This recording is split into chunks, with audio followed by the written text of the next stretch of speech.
चुनाव आयोग लोकसभा चुनाव की तारीखों का ऐलान करने जा रहा है। तारीखों की घोषणा शनिवार 3 बजे एक प्रेस कॉन्फ्रेंस में होगी। शुक्रवार सुबह दोनों नए चुनाव आयुक्तों ज्ञानेश कुमार और सुखबीर सिंह संधू ने अपना कार्यभार संभाल लिया।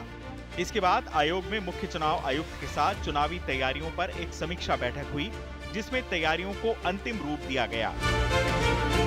सूत्रों से पता चला है कि लोकसभा के चुनाव 7 या 8 चरणों में हो सकते हैं। हाल ही में मुख्य चुनाव आयुक्त ने कहा था कि इस बार चुनाव में तकनीक का काफी इस्तेमाल होगा।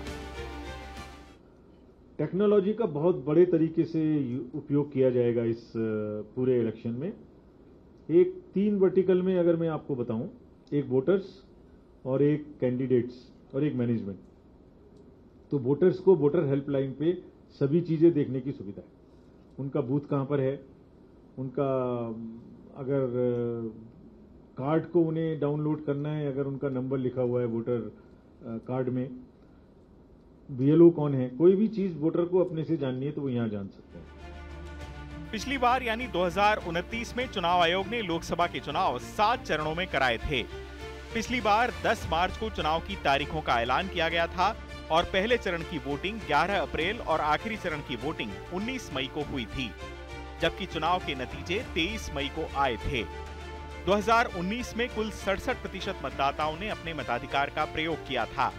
नतीजों में बीजेपी 37.7% वोटों के साथ 303 सीटों पर विजेता रही थी, जबकि एनडीए ने 353 लोकसभा सीटें जीती थीं। मुख्य विपक्षी पार्टी कांग्रेस केवल 52 सीटें जीत पाई थी। इस बार मुख्य मुकाबला प्रधानमंत्री नरेंद्र मोदी की अगुवाई में एनडीए और विपक्ष के इंडिया गठबंधन के बीच होने जा रहा है। दिसंबर 2023 और जनवरी 2024 के बीच इंडिया टुडे ने देश का मिजाज समझने के लिए मूड ऑफ द नेशन सर्वे कराया था, जिसमें बीजेपी तीसरी बार सरकार बनाती दिखी थी। सर्वे के मुताबिक एनडीए को 335 सीटें मिलने का अनुमान था, जबकि विपक्ष के इंडिया गठबंधन के हाथ 166 लोकसभा सीटें लग सकती हैं।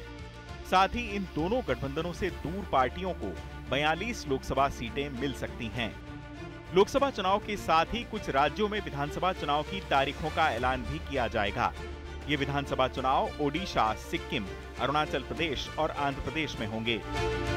बीजेपी ने हाल ही में अरुणाचल प्रदेश विधानसभा चुनाव में अपने उम्मीदवारों की सूची जारी की है। आंध्र प्रदेश में होने वाले विधानसभा चुनाव में इस बार टीडीपी, जनसेना और बीजेपी का गठबंधन है। हमारी पार्टी चुनाव के लिए पूरी तरह तैयार है। हम 3 पार्टियों के बीच गठबंधन है, जनसेना, तेलुगु देशम पार्टी और बीजेपी। हम सब एनडीए का हिस्सा हैं। हमने पहले ही आंध्र प्रदेश में सीटों का बंटवारा कर लिया है। हम आंध्र प्रदेश के हित में और हमारी आने वाली पीढ़ियों के हित में काम करेंगे।